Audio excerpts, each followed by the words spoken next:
Russian volunteers in the Ukrainian army explain why they rebelled against the regime and how they are fighting against their compatriots, writes The Independent.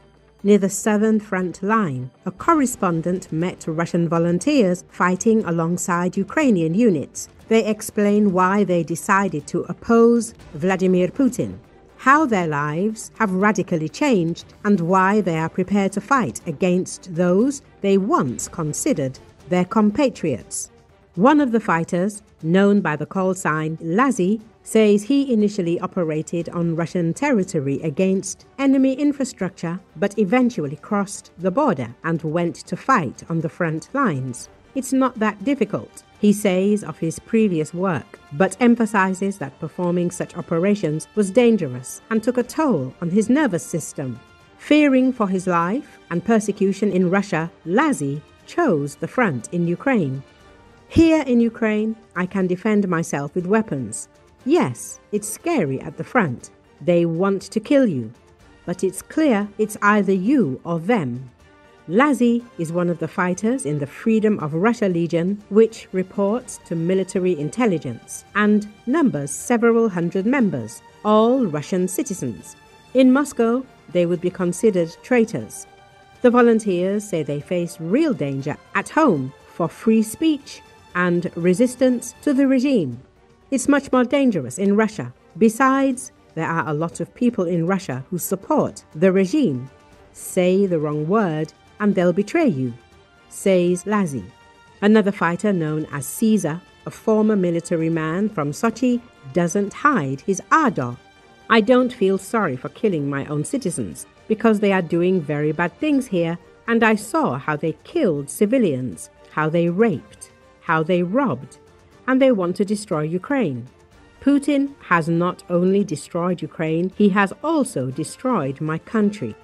Caesar also describes how soldiers at the front are scattered and forced to survive for long periods under constant artillery fire and drone attacks. Volunteer groups, including Freedom of Russia, have fought in various areas, from Sumy Oblast to Bakhmut, and claim to have repelled recent offensives on the southern front. At the same time, Kiev has intensified its campaigns against the so-called DPR/LPR and in the occupied territories, and is conducting operations targeting Russia's critical infrastructure, constantly shifting the balance of power on both sides. Volunteers admit that life on the front lines is constant fear, exhaustion, and endless digging of trenches. They also note that changing weather conditions, with winter approaching, could complicate drone operations and open new avenues for enemy attack.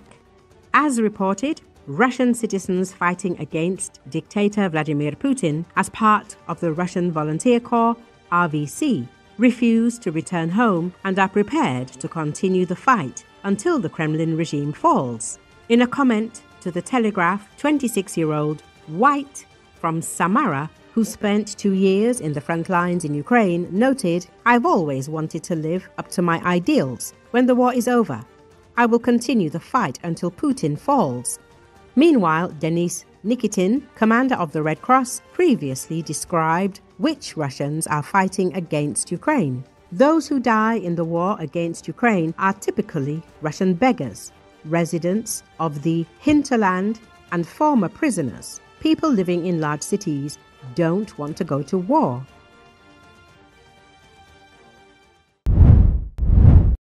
The first satellite images of the Belgorod Reservoir Dam in the Russian Federation following the Ukrainian strikes showed serious consequences and flooding of large areas within the first 24 hours after the floodgates were damaged.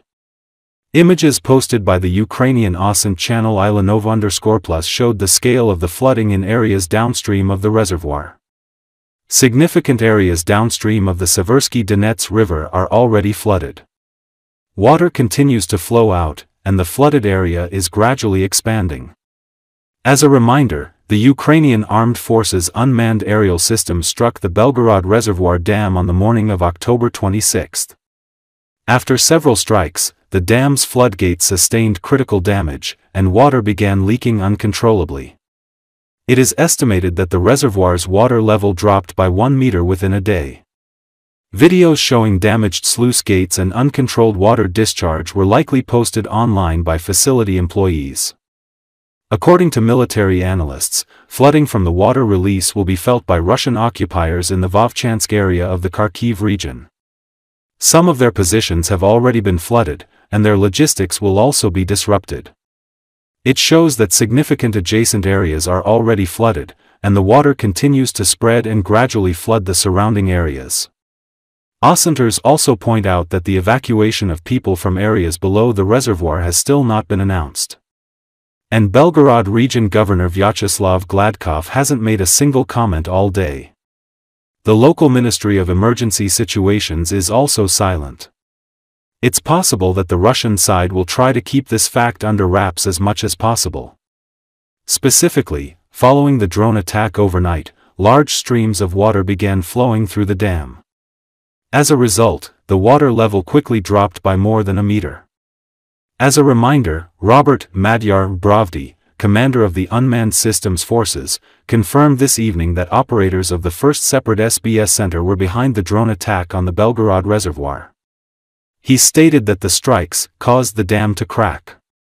Furthermore, the 16th Army Corps of the Ukrainian Armed Forces reported that after the attack on the dam, Russian positions began to flood to such an extent that the water cut off the occupiers, who had managed to cross the Seversky Donets near Vovchansk, from the main forces. Earlier, Russia claimed that the Ukrainian armed forces allegedly struck the dam of the Belgorod Reservoir with HIMARS missiles. The strikes reportedly caused damage, according to the Russian telegram channel MNS. According to our information, the hydraulic structure was attacked by 3 HIMARS rockets, the report states. It added that the impact damaged several buildings with technical equipment, the lifting mechanisms of one of the sluices, and the dam crest.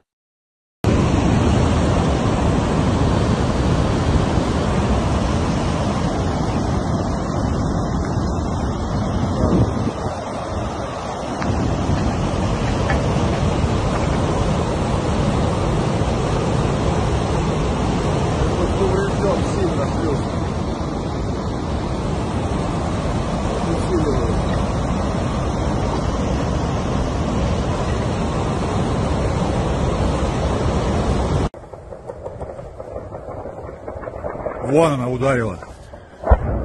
Попали. Прям в плотину прилетела.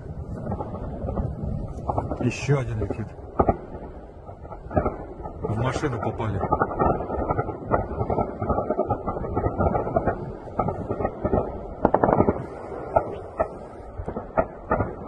Ловил. Вот он второй. Сколько их там? Бля, тут вообще заряженный.